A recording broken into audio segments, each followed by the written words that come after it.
Hello, family. It's been a while since I've been on here for many, many reasons. I was telling a friend of mine a day or so ago that right now it feels like everybody on this planet is in a snow globe. And it feels like somebody just took the snow globe and just started twisting and turning it because it's like everybody's lives is being shaken up right now. And it's no surprise. I said earlier in the year, at the beginning of this year actually, that Big Mama Energy was telling us that this is the end of the courses and that there had to be an integration between divine feminine and divine masculine energies. And what's been going on is the manifestation of that very thing. We have been experiencing, and hey, everybody experiences things differently, in different ways and in different forms and in different fashions. But the way I have been experiencing this shift this year is what's been going on with us in our ascension journey is that we have been integrating, and especially this year, integrating our other dimensional selves. So let me explain what I mean by that. This is how it breaks down in the most, rudimentary form that I can explain and make it make sense. So here's the way I see it. If we look at dimensions from a 0 through 5 perspective, the way I see it is we start out at ground zero.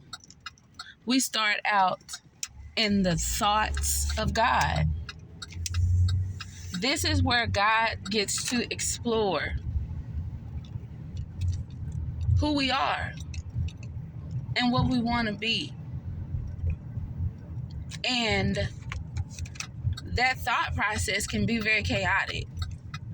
This is why, in my opinion, thoughts are housed within a realm all by themselves, because I think we all could be, if we were honest enough to say that if we had the power to manifest every thought we had, everything would be chaotic to the point of destruction or non-existence. I think what we do there at the ground zero level is we explore within those thoughts what we want, what we don't want. We determine the potentials and explore the outcomes. Explore if this is something that we really want to be or have or do. And so after we get through that deciphering process, then what we do is we decide. And then the first dimensional persona or the first dimensional part of us takes shape or takes form. And so the way I see it is we start out, in thought, and then that sound frequency, energy, and vibration that we are becomes alive. That's our first dimensional self, in my opinion. Whatever sound I am, whatever frequency I am, whatever vibration I am, that is created in the first dimensional part of myself. That is the first part of myself. second dimension for me is kind of like the things that we learn in kindergarten. What our color is, what our shape is, what our symbols are. For me, this is the written realm, the medium realm, because numbers and letters are just simply symbols that we recognize and remember in order to quantify things. And so to me, that's what the second dimension. The third dimension is what we're living in. It's the animals. It is the animated parts of ourselves. That is where we, take shape into our egotistical self and our characteristics and our personalities and, all of this star story that we are. This is what we're experiencing here in the 3D. And I think what's happening is we're integrating with our fourth and fifth selves, which is aligning us in the 3, the 2, and the 1. Because there has to be a cooperation between all parts of ourselves. In the 3D, we are only fractionalized versions of ourselves. And this is why we take on a life's journey of finding ourselves, because we know that we're incomplete here. We know that. We can feel that. We can feel it in every fiber of our being. And so for me, the way it works, especially over this past year and a half, 2 years, really, to be honest with you, it's been happening for me over the last 4 years. But I've been integrating with my fourth and fifth self, which has made my second dimensional self even more stronger and more powerful, and thus made my third dimensional self more stronger and more powerful. Simply put, at this point, I know who I am. And it's just that simple. I know who I am. I know what I be. And I know what I can do if I want to. It's just that simple. So, my fourth and fifth dimensional self, in my opinion, and others may have a different opinion about it. And if you do, hey, that's fine, because this is a customized journey for all of us. And that's the beauty of it. My fourth dimensional self, in my opinion, is my higher self. She is the one that I get to have a conversation with, and nobody else gets to be in on that conversation if I don't want them to be. My fourth dimensional self is the one who lives in that unbreathable world of balance. She is the one who has the ability to astral travel when I sleep or when I am awake.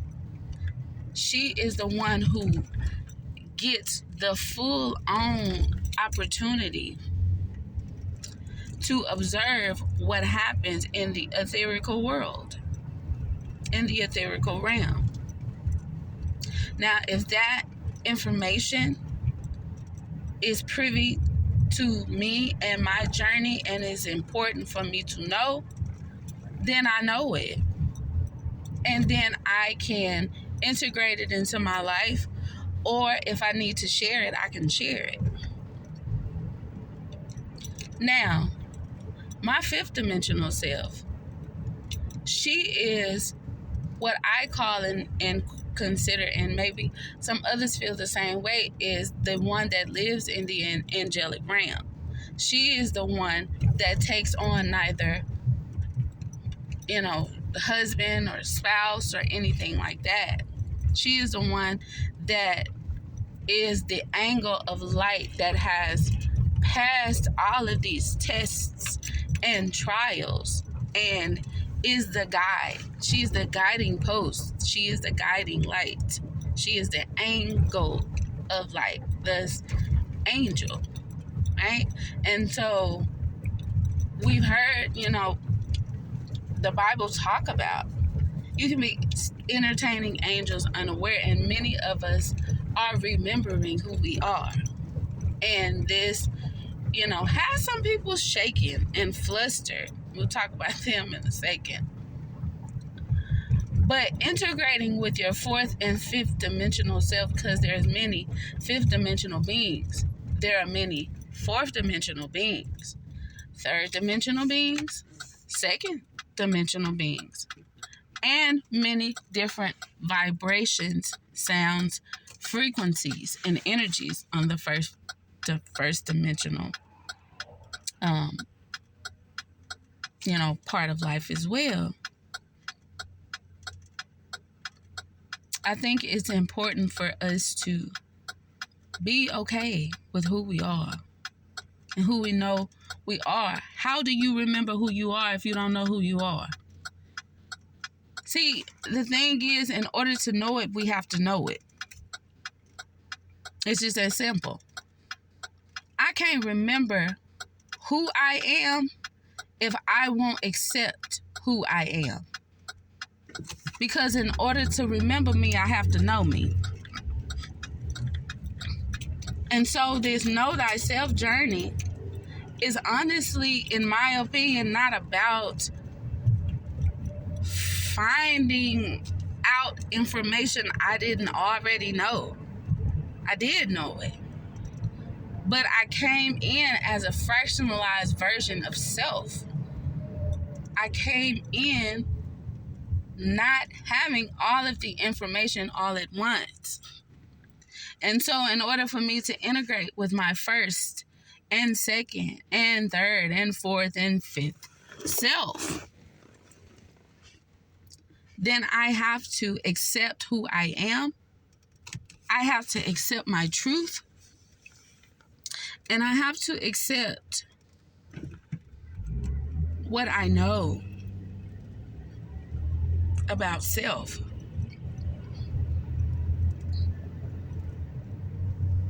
So if any of you are feeling what I'm feeling and feeling that integration of self, and if it even similarly or remotely feels that way to you, I would love to hear from you. I would love to. You can email me on callbacktoorder22@gmail.com, and share your personal journey and what integrating of the self means for you. Because there are always multiple ways to get the same answer. Okay? And anybody who makes you or attempts to make you, just accept one way of getting the answer, in my opinion, is choosing to be a liar, because there are always multiple ways to get the same answer. So now we're talking about the people who are integrating self and, might be feeling a little rocky or so, but still, treading along through these. The 1111 portal energy was, it felt like a total flipperoo, and I'll do another video to explain that later. But in any case, the people who are successfully integrating their other dimensional selves, they're going through this. They can feel the shift, they can feel the change, but they're gonna be okay. The ones that are having the most difficulty with this shift are the ones who are still fighting their story, who are still fighting their truth, who is still fighting with their fake life versus their real life.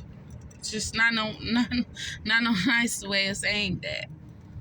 We have beings out here who want the reward of the real world, but they are afraid to let go of the fake one in order to get the real one.